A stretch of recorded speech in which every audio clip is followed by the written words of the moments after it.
तो दोस्तों, स्वागत है आपका मल्टीमीडिया चैनल पर। जैसा कि हम लोग पहले वीडियो में पॉलिटिकल साइंस कोर्स कोड 104 के फर्स्ट यूनिट को देखे थे और दूसरे वीडियो में सेकंड और थर्ड यूनिट को देखे थे। तो अब इसमें अगला फोर्थ और फाइव्थ यूनिट मिलाया गया है, जिससे हमारा पॉलिटिकल साइंस कोर्स कोड 104 पूरा कंप्लीट हो जाएगा। और ये सारे क्वेश्चन परीक्षाओं के दृष्टिकोण से बहुत महत्वपूर्ण है। तो इसमें अब आइए ज़्यादा समय व्यतीत न करते हुए हम लोग अपने टॉपिक पे चलते हैं। पहला क्वेश्चन है, प्रभुसत्ता के एकत्ववादी सिद्धांत का प्रतिपादन निम्नलिखित में से किसने किया? प्रभुसत्ता के एकत्ववादी सिद्धांत का प्रतिपादन निम्नलिखित में से किसने किया? तो आइंस्टीन ने किया। किसने किया? आइंस्टीन ने। अगला क्वेश्चन है, सुपर और एनस शब्द किस भाषा से लिया गया है? सुपर और एनस शब्द किस भाषा से लिया गया है? तो लैटिन भाषा से लिया गया है। सुपर और एनस किस भाषा से लिया गया है? लैटिन भाषा से। निम्नलिखित में से कौन सी प्रभुसत्ता की एक विशेषता नहीं है? कह रहा है निम्नलिखित में से कौन सी प्रभुसत्ता एक विशेषता नहीं है? तो निरंकुशता, स्थायित्व, अविभाज्यता, ये सारी विशेषताएं हैं, बट प्रत्यायोजना ये एक विशेषता नहीं है। अगला क्वेश्चन, लोकप्रिय प्रभुसत्ता निवास करती है जनता में। लोकप्रिय प्रभुसत्ता किस में निवास करती है? तो जनता में निवास करती है। दी वेव ऑफ द गवर्नमेंट पुस्तक के लेखक हैं मैकाइवर। कौन है? मैकाइवर। निम्नलिखित में से कौन से बहुलावादी नहीं चिंतक हैं? जैसे बताना है कि निम्नलिखित में से कौन बहुलावादी चिंतक नहीं है, तो वो हैं लिंडसे। कौन है? लिंडसे बहुलावादी चिंतक नहीं है। निम्नलिखित में से कौन बहुलावादी चिंतक है? अब इसमें बताना है कि कौन बहुलावादी चिंतक है, तो कौन है? गियर्क। कौन है? गियर्क। अगला क्वेश्चन, आठवां, कानूनी प्रभुसत्ता का निम्न में एक समर्थक है। कानूनी प्रभुसत्ता का निम्न में एक समर्थक है लास्की। कौन है? लास्की हैं। यही एक समर्थक है जो कानूनी प्रभुसत्ता का समर्थक कहते हैं निम्न में से। बहुलावादी महत्व देते हैं। जो बहुलावादी है वो क्या महत्व देता है? समूह और संघ को। किसको देता है? समूह और संघ को महत्व देता है। निम्नलिखित में से कौन एक संप्रभुता की बहुलावादी अवधारणाओं का प्रमुख लक्षण है? उत्कृष्टता। क्या है? उत्कृष्टता।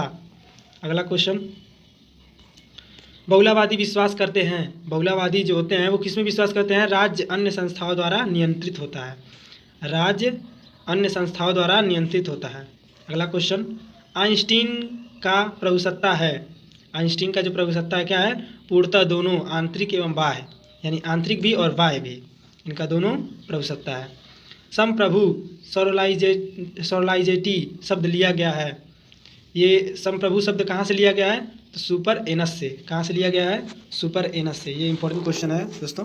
निम्नलिखित में से कौन सा एक प्रभुसत्ता का लक्षण नहीं है? अब इसमें से आपको बताना है कि निम्नलिखित में से कौन सा एक प्रभुसत्ता का लक्षण नहीं है। तो जनसंख्या। जनसंख्या प्रभुसत्ता का लक्षण नहीं है। आइंस्टीन का सिद्धांत पर आधारित है स्वतंत्रता पर। आइंस्टीन का सिद्धांत किस पर आधारित है? स्वतंत्रता पर। किसने कहा है मनुष्य का स्वभाव और आवश्यकताओं से एक सामाजिक प्राणी है? किसने कहा है मनुष्य स्वभाव और आवश्यकताओं से एक सामाजिक प्राणी है? तो अरस्तु ने कहा है। अरस्तु ने कहा है कि मनुष्य एक सामाजिक प्राणी है। संप्रभुता मुख्य तत्व है राज्य का। जो संप्रभुता मुख्य तत्व है वो राज्य का है। लोकप्रिय संप्रभुता का विचार संबंधित है। लोकप्रिय संप्रभुता का विचार संबंधित है रूसो से। किससे है? रूसो से। अगला क्वेश्चन है, आइंस्टीन ने प्रतिपादित किया। आइंस्टीन ने मतलब क्या प्रतिपादित किया था? तो क्या प्रतिपादित किया था? कानून संप्रभुता का सिद्धांत। कानून संप्रभुता का सिद्धांत। व्यक्ति के ऊपर अपनी देह और दिमाग पर संप्रभु हैं। जे.एस. मिल ये कहे हैं कि व्यक्ति अपने ऊपर अपनी देह और दिमाग पर संप्रभु है। यह किसने लिखा है? तो जे.एस. मिल अपने दिमाग पर और देह पर वो स्वयं का प्रभु है। मतलब क्या? वो खुद का अपना मालिक है। तो वो ये किसने लिखा है? तो जे.एस. मिल ने।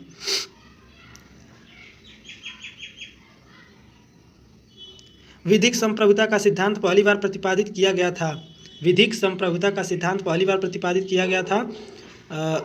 इसमें से कोई नहीं होगा। जैसे विधिक संप्रभुता का सिद्धांत जो पहली बार प्रतिपादित किया गया था वो ना रूसो द्वारा किया गया था, ना टी.एच. ग्रीन द्वारा किया गया था, ना लॉक द्वारा। इसमें से कोई नहीं। तो अगला क्वेश्चन है हमारा 34, किसने कहा था कि संप्रभुता के सिद्धांत को राजनीतिक सिद्धांत से हटा दिया जाना चाहिए? किसने कहा था कि संप्रभुता के सिद्धांत को राजनीतिक सिद्धांत से हटा देना चाहिए? तो कैब ने कहा था। कैब ने कहा था कि इस संप्रभुता के सिद्धांत को राजनीतिक सिद्धांत से हटा देना चाहिए। निम्नलिखित में से कौन यह नहीं मानता है कि संप्रभुता विभाज्य है? कौन नहीं मानता है कि संप्रभुता विभाज्य है? तो हाब्स जी नहीं मानते हैं कि संप्रभुता विभाज्य है। निम्नलिखित में कौन बहुलावादी चिंतक नहीं है? निम्नलिखित में कौन बहुलावादी चिंतक नहीं है? तो बोधा जी क्या है? बहुलावादी चिंतक नहीं है। यदि हम वास्तविक स्थिति को देखें तो यह स्पष्ट हो जाए कि संप्रभुता संपन्न राज्य का सिद्धांत धराशायी हो चुका है। यह कथन किसका है? एडी लिंडसे, वही लिंडसे जो जिनका पूरा नाम है एडी लिंडसे। अगला क्वेश्चन है, किसने कहा है कि संप्रभुता नागरिकों एवं प्रजाजनों पर लागू सर्वोच्च शक्ति है जिस पर कानून का बंधन नहीं होता है?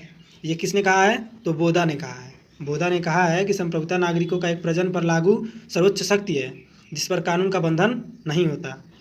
राजनीतिक विज्ञान शब्द का प्रयोग सर्वप्रथम किसने किया? ये क्वेश्चन आसान भी है और बहुत इंपॉर्टेंट भी है।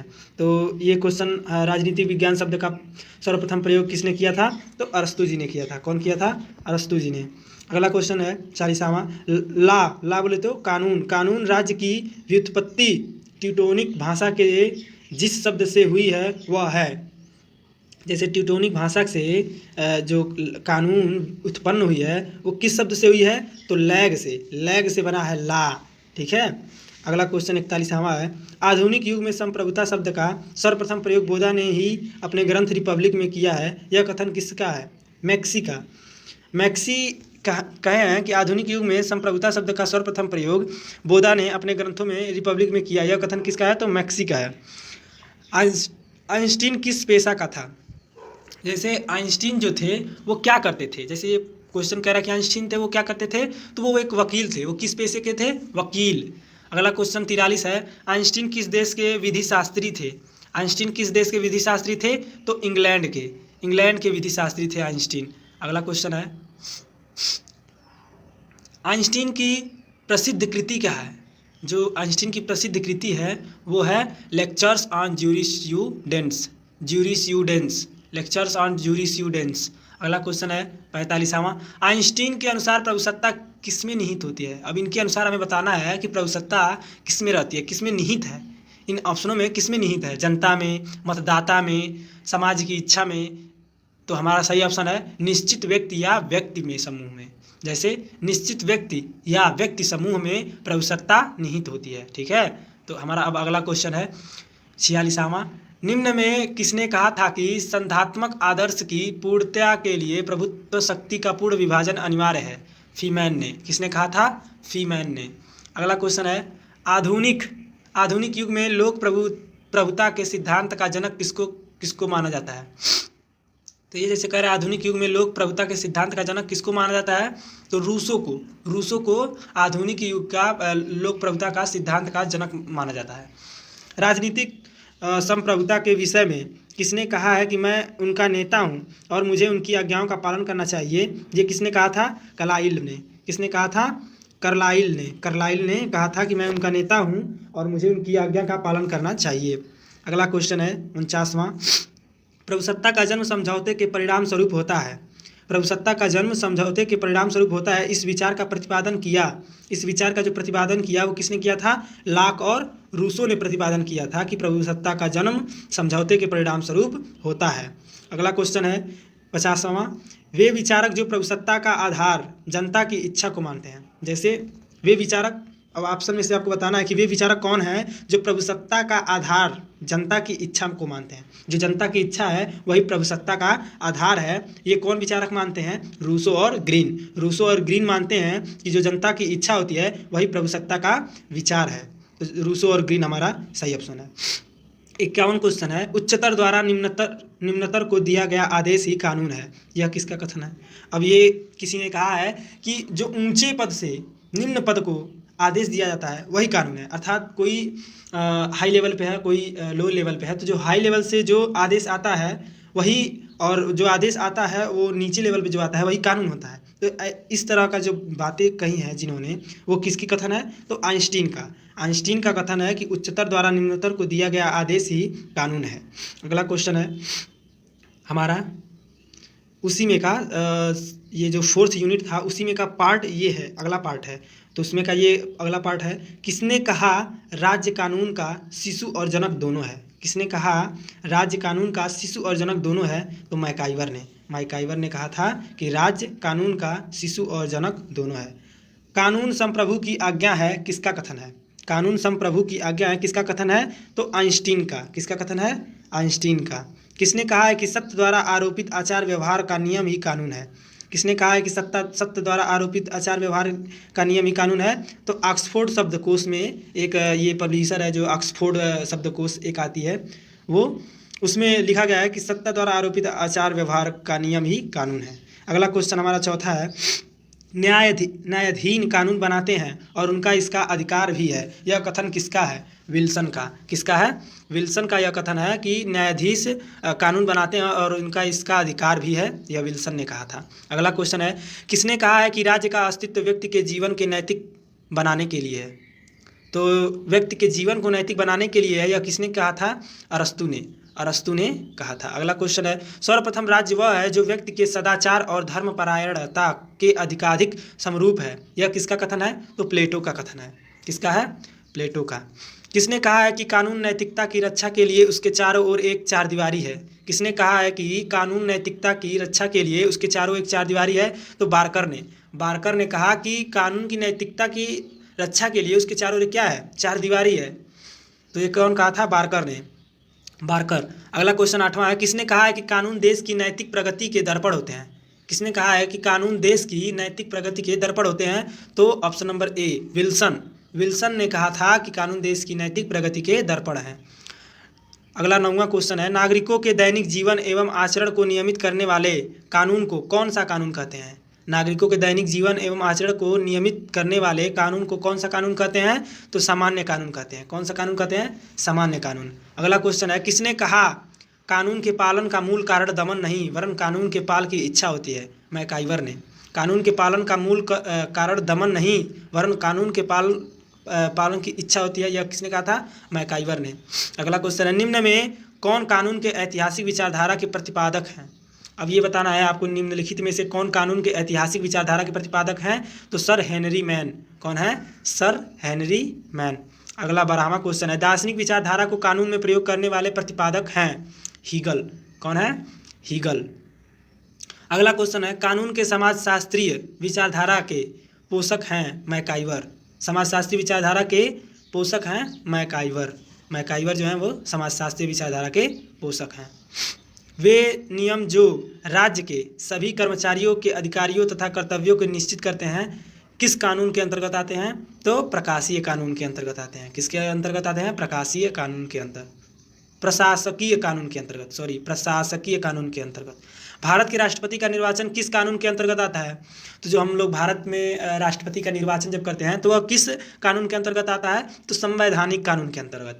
किस कानून के अंतर्गत? तो संवैधानिक कानून के अंतर्गत आता है राष्ट्रपति का निर्वाचन। कानून जनता के लिए राज सत्ताधारी आज्ञा है, यह कथन किसका है? मतलब आपको बताना है कि कानून जनता के लिए राज सत्ताधारी आज्ञा है, इस कथन के लेखक कौन है? आइंस्टीन। अगला हमारा 17वां क्वेश्चन है, कानून के प्रसंग में विश्लेषणात्मक विचारधारा के मुख्य समर्थक हैं?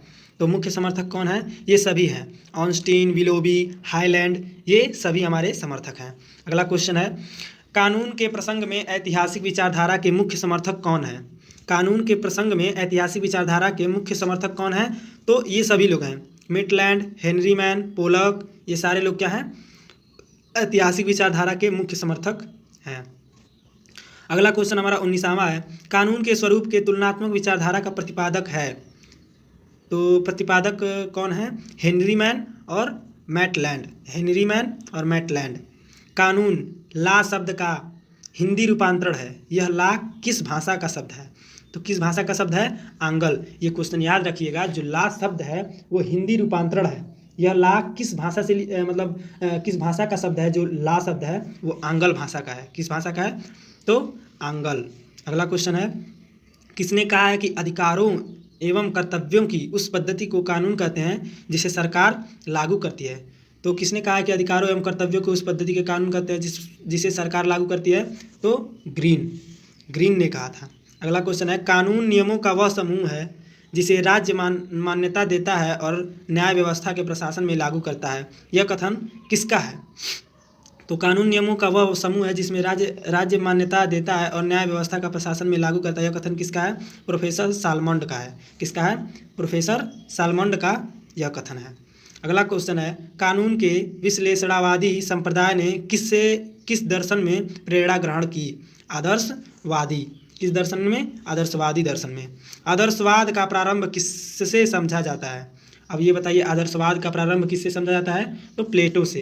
प्लेटो के द्वारा आदर्शवाद का प्रारंभ समझा जाता है। कानून के संबंध में विश्लेषणवादियों के विचारधारा किससे प्रभावित है? तो बेंथम एवं ऑस्टिन द्वारा।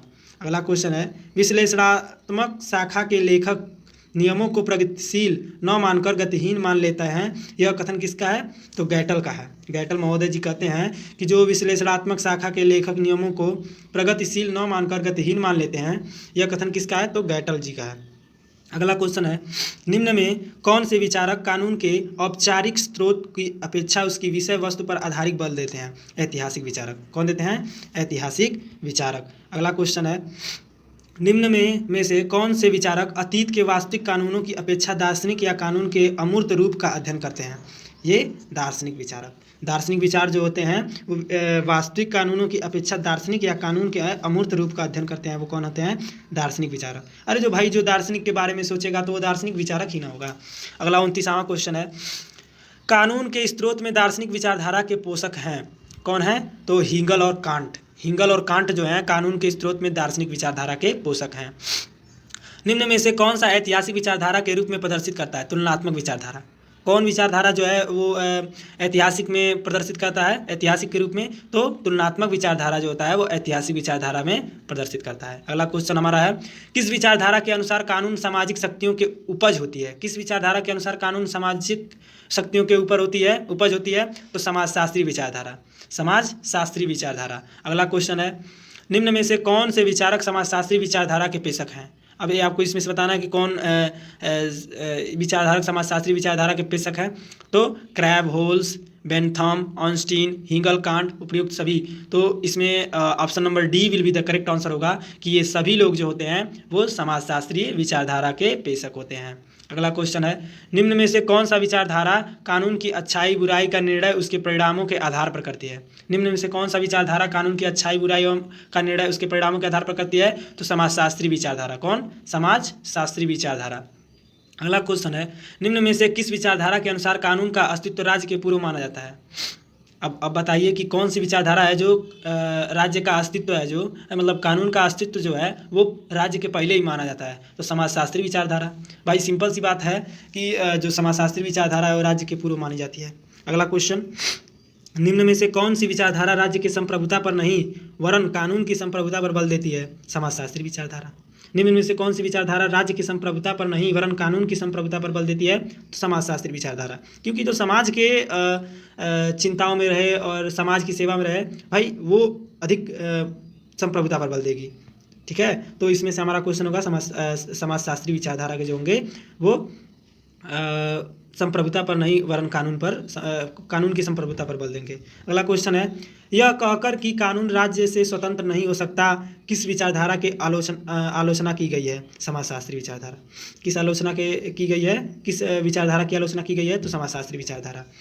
ऋण संबंधी कानून किस प्रकार के कानून की श्रेणी में आते हैं? व्यक्तिगत कानून में। बात सही है भैया। अगला क्वेश्चन है, कानून और जायदाद खरीदने व बेचने के कानून किस श्रेणी के अंतर्गत आता है? अब जमीन जायदाद खरीदना बेचना ये सब किसके अंतर्गत आता है? तो व्यक्तिगत कानून के अंतर्गत आता है। भाई आपका व्यक्तिगत मामला जो है वो आप मान लीजिए अपना ज़मीन बेचेंगे और या कोई ज़मीन खरीदेंगे तो वो व्यक्तिगत मामला है कि सबका मामला है? आप और जो क्रेता और विक्रेता है उसके बीच का मामला है ना, तो ये व्यक्तिगत मामला हो गया। तो कानून और जायदाद खरीदना बेचना कानून की ये सब कौन श्रेणी में आता है?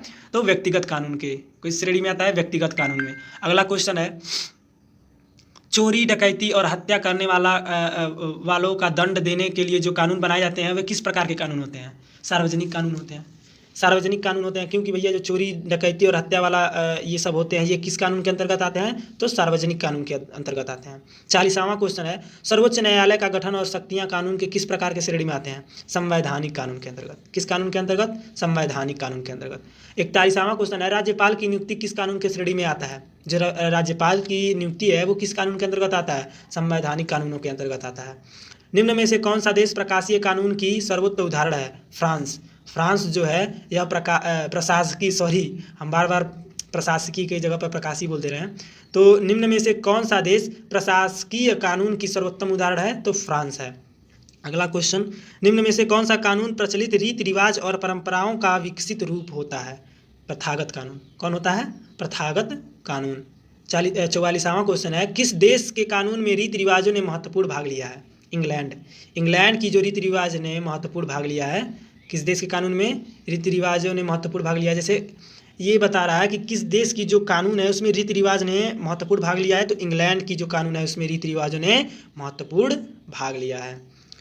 अगला क्वेश्चन, रीति रिवाजों को शामिल कर कॉमन लॉ किस देश में काफ़ी प्रचलित है? जर्मनी में। किस देश में काफ़ी प्रचलित है? तो जर्मनी में। भारत में किसे अध्यादेश जारी करने का अधिकार प्राप्त है? राष्ट्रपति को।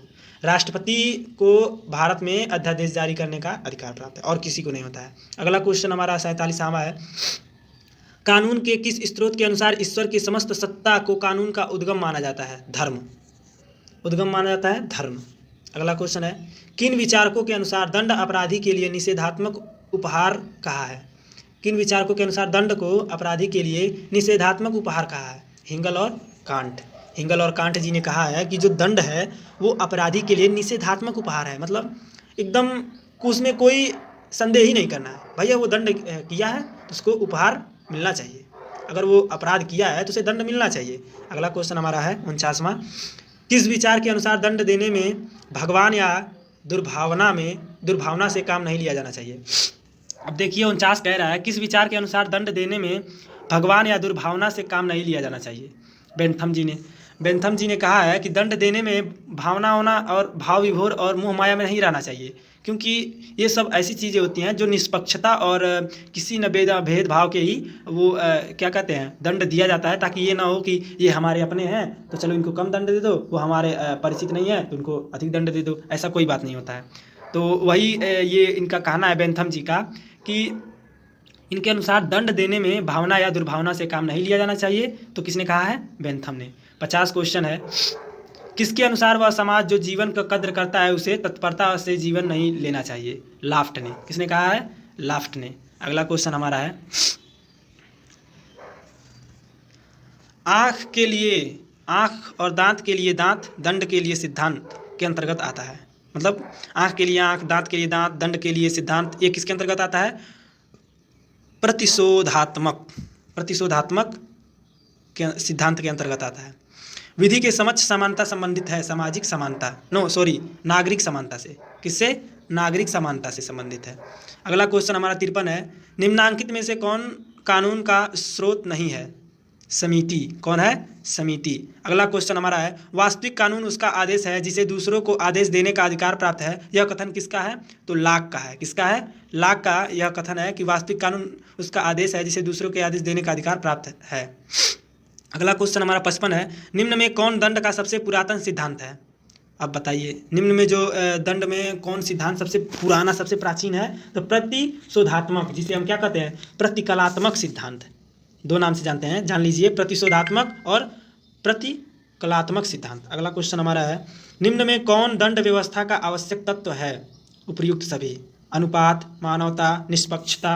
अब जैसे मान लीजिए किसी को, अभी आपको हम पहले ही बताए थे कि दंड व्यवस्था मान लीजिए ऐसी होनी चाहिए जिसमें निष्पक्षता हो, मानवता हो और उसमें कोई भी भेदभाव ना हो। तो इसमें यही कहा है कि निम्नलिखित में से कौन दंड व्यवस्था का आवश्यक तत्व है? तो ये सभी होने चाहिए, क्योंकि निष्पक्षता भी होना चाहिए, मानवता भी होना चाहिए और अनुपात भी होना चाहिए। क्योंकि मान लीजिए अब कोई छोटी गलती किया है, अब उसमें मानवता भी होनी चाहिए कि ये नहीं कि मृत्युदंड दे दे। अरे मानवता होनी चाहिए, कोई छोटी गलती है तो भाई चलो उसे एक बार मौका देना चाहिए, तो कोई छोटा दंड दे देना चाहिए। अगला हमारा क्वेश्चन है, विधि शास्त्र का व्याख्यान प्रकाशित हुई थी 1838 में। किस में हुई थी? 1838 में। अगला क्वेश्चन 58 है, the law of free monarchy का लेखक कौन है? जेम्स प्रथम। कौन है? जेम्स प्रथम। 59 है, निम्नलिखित में से कौन कानून का स्रोत नहीं है? समिति। कौन है? समिति। अगला क्वेश्चन है, कानून मनुष्यों के बाह्य कार्यों के साधारण नियम है जो राज्य सत्ता द्वारा कार्यवंती किए जाते हैं, यह कथन किसका है? बेबर का। किसका है? बेबर का यह कथन है। अच्छे कानून का लक्षण है। अब 61 क्वेश्चन कह रहा है कि अच्छे कानून का जो लक्षण होता है ये क्या होता है? तो भाई ये तीनों होते हैं, जैसे अस्थायित्व, सर्वोच्चता, सर्वव्यापकता जैसे उसमें सर्वोच्चता भी हो, स्थायित्व हो, एकदम अस्थायी हो, कोई भी कानून हो अस्थायी हो, सर्वव्यापकता हो, ये सारे तीनों गुण उसमें होने चाहिए। तो अच्छे कानून का लक्षण यही सब है। तो ये सभी हो जाएंगे। Option number D will be the correct answer. 62वां क्वेश्चन कह रहा है, कानून अधिकारों के सिद्धांत को प्रतिपादित करने का श्रेय जाता है। कानून अधिकारों के सिद्धांत को प्रतिपादित करने का श्रेय जाता है बेंथम को। किसको जाता है? बेंथम को। अगला क्वेश्चन है, यह किसने कहा था कि कानून सार्वभौम सत्ता का आदेश है? किसने कहा था? आइंस्टीन ने। आइंस्टीन ने कहा था कि कानून है वो सार्वभौम सत्ता का आदेश है। अधिकार सामाजिक जीवन की वे स्थितियां हैं जिनके अभाव में सामान्यतः कोई भी व्यक्ति अपना सर्वोच्च विकास नहीं कर सकता। यह कथन किसका है? तो मिल का है। किसका है? मिल का। कानून संप्रभुता का विचार पहली बार प्रतिपादित किया गया था। किसका है? रूसो के द्वारा। किसके द्वारा? रूसो के द्वारा। अगला क्वेश्चन है, निम्नलिखित में से कौन सा कानून का स्रोत नहीं है? निम्नलिखित में से कौन कानून के स्रोत हैं? तो ये सभी हैं। कानून के सभी स्रोत हैं। रीति रिवाज, विधायन, न्यायिक निर्णय, उपरोक्त सभी, ये सारे हमारे जो ऑप्शन है ये सारे होंगे। तो उपरोक्त सभी will be the correct answer होगा। अगला हमारा फिफ्थ जो ये यूनिट है पॉलिटिकल साइंस 104, कोर्स कोड 104 का ये अब लास्ट है। और इससे आप ये जो तीनों वीडियो हैं हमने पार्ट 1 एक में, और एक में 2, 3 और एक में 3, 4th 5th मिलाया है। ये सारे हमारे पॉलिटिकल साइंस कोर्स कोड 104 के महत्वपूर्ण बहुविकल्पी प्रश्न थे जो हमारे परीक्षाओं के दृष्टिकोण से महत्वपूर्ण थे। तो आइए इसमें फिफ्थ में केवल 4-5 क्वेश्चन है, उसको देख लेते हैं। तो पहला क्वेश्चन है, सुधारात्मक न्याय की अवधारणा किसने प्रतिपादित की? सुधारात्मक न्याय की अवधारणा किसने प्रतिपादित की? तो अरस्तु ने प्रतिपादित किया था। बेंथम द्वारा अपराधियों के सुधार हेतु कारागार की जो योजना दी गई उसको क्या कहते हैं? पेनोपिक्टन कहते हैं। क्या कहते हैं? पेनोपिक्टन। अगला क्वेश्चन है, दंड मनुष्य के अपराध का स्वाभाविक प्रतिफल किसने कहा है? अब कह रहा है कि दंड मनुष्य के अपराध का स्वाभाविक प्रतिफल है। भाई अगर दंड किया है तो मतलब अपराध अगर किया है तो उसको दंड तो स्वाभाविक है, मिलना चाहिए। तो ये किसने कहा था? हिंगले ने। याद रखिएगा कि हिंगले ने कहा था अगर कोई अगर अपराध करता है तो उसको दंड मिलना ही चाहिए, भाई स्वाभाविक बात है। अगला क्वेश्चन हमारा चौथा है, पाप से घृणा करो पापी से नहीं, यह दंड किसके सिद्धांत पर आधारित है? तो सुधारात्मक द्वारा। अगला क्वेश्चन है, किस उपयोगितावादी दार्शनिक ने दंड के संदर्भ में विस्तृत विचार दिए? तो बेंथम ने दिए थे। तो दोस्तों ये थे हमारे पॉलिटिकल साइंस के कोर्स कोड 104 के सारे बहुविकल्पी प्रश्न। और जल्द ही आपका पॉलिटिकल साइंस कोर्स कोड 105 का ही वीडियो आ जाएगा। तो हमारे इस चैनल को लाइक और सब्सक्राइब शेयर करें ताकि आपको इस वीडियो का लाभ मिल सके। वीडियो देखने के लिए धन्यवाद।